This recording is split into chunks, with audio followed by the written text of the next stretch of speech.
258 жителей республики погибли в пожарах с начала этого года. Это на 3 человека больше, чем за тот же период прошлого года. Ситуация обсуждалась на заседании в правительстве республики. Приняты несколько мер. Обсудим их прямо сейчас в программе интервью в эфире главного телеканала республики. Сегодня с нами Павел Сабитов, государственный инспектор Республики Башкортостан по пожарному надзору. Павел Юрьевич, здравствуйте. Здравствуйте. Как прошло совещание, какие меры приняты, что находится на острие сейчас? Произошло почти 11 тысяч пожаров сейчас в республике, при которых эти люди погибли. Но если мы наблюдаем небольшой рост по погибшим, снижение также у нас по пожарам происходит, но самое печальное, что мы уже на сегодняшний день 14 детей потеряли в огне, и 219 человек у нас получили травмы различной степени. У нас опять же традиционно основные причины пожаров — это неосторожное обращение с огнем, это неправильная эксплуатация электрооборудования, печного отопления. Ну и по местам это также у нас практически более 80% пожаров это у нас жилой сектор, сельская местность. Вот. Это с чем связано? Это наблюдается у нас с начала осенне-зимнего пожароопасного периода. Соответственно, люди при минусовой температуре начинают чаще топить дома, печи, включать обогреватели, различные и так далее. То есть это у нас прогнозируемая, так сказать, причина и основная, по которой, к сожалению, люди погибают.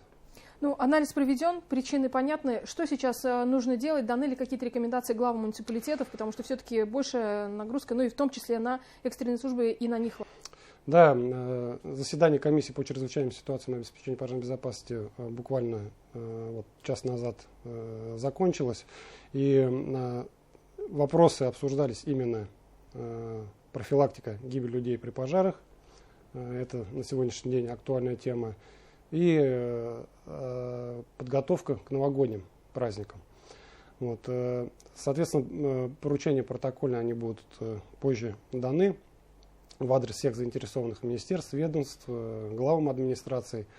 Одной из рекомендаций, которые мы в принципе хотим предложить, это на новогодние праздники, это все-таки затяжные, 10 дней практически, люди будут предоставлены сами себе, в том числе и дети. И, конечно же, мы понимаем, что у нас как родители есть хорошие, да, также, к сожалению, есть родители и злоупотребляющие спиртными напитками. Соответственно, мы в свое время рекомендовали, и некоторые администрации реализовали такие вещи, как временное, даже, правильно сказать, не изъятие, а временная передача детей на период праздников в социальные заведения.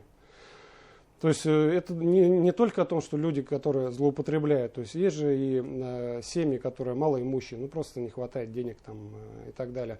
То есть есть некоторые районы эти реализовывали, и у нас были реальные случаи жизненные, когда детей на данный период помещали в социальные учреждения, родители злоупотребляли, происходил пожар, погибали, а дети оставались живыми. Поэтому это очень хорошая профилактическая мера. Я призываю, так же как и администрации, и это же, я надеюсь, будет включено в рекомендации данного. А каким образом это происходит? Семья сама сообщает в муниципалитет? Да, то есть там в каких муниципалитетах это организовано, то есть они дают информацию, что вы можете своих детей разместить. Соответственно, они подают заявку, что мы хотим на новогодние праздники детей разместить в социальном учреждении. А в масштабах республики сколько таких семей? Таких семей сложно в прошлом сказать. году, допустим. Таких семей, чтобы именно злоупотребляющих и так далее, но это очень сложно вычесть. Просто есть такая практика, и мы надеемся, что она возобновится. И кроме того, кроме детей, у нас большая проблема стоит в чем? Буквально за предыдущие праздники, только за сутки с воскресенья на понедельник, грубо говоря, 7 человек погибло. И проанализировав это, видно, что основная часть этих погибших, они, во-первых, были преклонного возраста и были одиноко проживающими. Мы также рекомендуем и администрациям, и главам, и всем проработать с населением, довести информацию о том, что дети данных родителей пожилых, чтобы на новогодние праздники в том числе забирали их к себе. Это, во-первых, все-таки забота о родителях, во-вторых, нельзя оставлять их одних, тем более пожилых. То есть у нас, если мне память даже не ошибаюсь, в декабре месяце у нас тоже был пожар. Были проблемы со здоровьем у пожилого человека. К сожалению, погиб, пожар произошел. Оказалось, что у него сын буквально на соседней улице живет в доме. То есть вот бывают даже такие случаи, что человек инвалид, пожилой, незрячий, либо проблемы с передвижением. Но имеются дети, которые в принципе могли бы ухаживать, но, к сожалению, бывают такие случаи, что доходит до такого. То есть делается акцент на то, чтобы была адресная помощь? Да, конечно. Тем более, как я считаю, что дети в любом случае должны заботиться о своих родителях, тем более, если они инвалиды или какие-то у них проблемы со здоровьем. Поэтому мы призываем всех жителей, если обратить внимание, особенно на новогодние праздники, чтобы сами с собой на одиночке не оставались.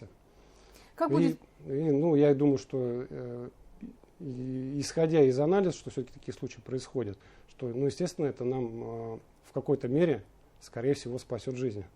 Павел Юрьевич, как будут экстренные службы работать в новогоднюю ночь? Есть ли какие-то изменения в этом году? Изменений нету. Мы будем работать, в принципе, мы работаем стандартно, пожарная охрана у нас круглосуточная. Единственное, что мы будем в период данных новогодних праздников работать в режиме повышенной готовности. То есть группировка сил и средств у нас определена. Сил и средств достаточно к реагированию на любые возможные чрезвычайные ситуации, в том числе пожары. Павел Юрьевич, согласитесь, что при любом пожаре все-таки была возможность спастись у многих из тех, к сожалению, чью жизнь огонь унес, да? В одном из интервью мы с вами обсуждали, что когда происходит пожар, то фактически человек остается в такой зоне слепой, он не понимает, где он находится и что происходит. Расскажите, пожалуйста, вот буквально минуту-полторы у нас остается, что делать в этой ситуации и как можно себя спасти? В любом случае, в первую очередь, надо не паниковать, не поддаваться панике. Оценить обстановку. Если это возгорание на такой стадии, которая не представляет опасности вам, конечно, первичными средствами потушить. То есть, это любое одеяло, горшок с землей, водой, кроме электрической. Если, конечно, электрическая розетка или телевизор, конечно, ни в коем случае электричество водой нельзя тушить. А каким образом? Если, землей, песком. Конечно же, сейчас на данный момент у нас нет таких требований, что в каждой квартире граждане огнетушители имели. Но я все-таки рекомендую небольшой огнетушитель, 5-литровый, либо порошковый, либо углекислотный у себя иметь. То есть, мы понимаем, что пожар уже приходит, когда его не ждешь. И, соответственно, вы можете спасти свое имущество, свою жизнь. Элементарно. Если ночью произошел пожар, человек может проснуться, увидеть этот дым. И вот вы очень хорошо тогда рассказали. Напомните, пожалуйста, еще раз. К сожалению, ночью, если произойдет пожар, дым ты не увидишь. Самое страшное в чем, что люди, особенно если в нетрезвом состоянии, засыпают, то они просто, если происходит возгорание, то просто они от дыма задыхаются и не просыпаются. Это самое страшное. Но об этом уже мы неоднократно говорили. В помощь нам это автономный дымовой пожарный извещатель, который, в принципе, уже на сегодняшний момент, в этом году уже 5 лет, как эта работа ведется у нас в республике, более 380 тысяч извещателей уже определенным категориям граждан на безвозмездной основе выдано. И на сегодняшний день почти 700 человек спасено по сработке этих извещателей, в том числе 266 ребенка спасено. Поэтому это достаточно эффективно. И помимо тех, кому это положено на безвозмездной основе, я еще раз призываю наших жителей приобретать данные извещатели, и тем самым обезопасить. Все-таки статистика говорит о том, что это действенная мера и людей спасает, в том числе, как вы сказали, если произойдет пожар ночью. Новый год? В качестве подарка такой пожарный извещатель тоже будет прекрасно. Да, конечно, можно немножко уже уходить от стереотипов и таких, сказать, злободневных подарков, которые происходят. Подарите не просто подарок, который потом не нужен будет или человек забудет про него, а который будет стоять и когда-нибудь, возможно, ну не дай бог, конечно, но спасет вашу жизнь. И еще какие-нибудь рекомендации, может быть, есть, Павел Юрьевич? Ну, рекомендации, наверное, в новогодние мероприятия, это, ну, конечно же, люди немножечко в период праздников бдительность потеряют. Поэтому я все-таки рекомендую жителям эту бдительность не терять. Особенно, ну, понятно, что люди будут кто-то выпивать, кто-то злоупотреблять.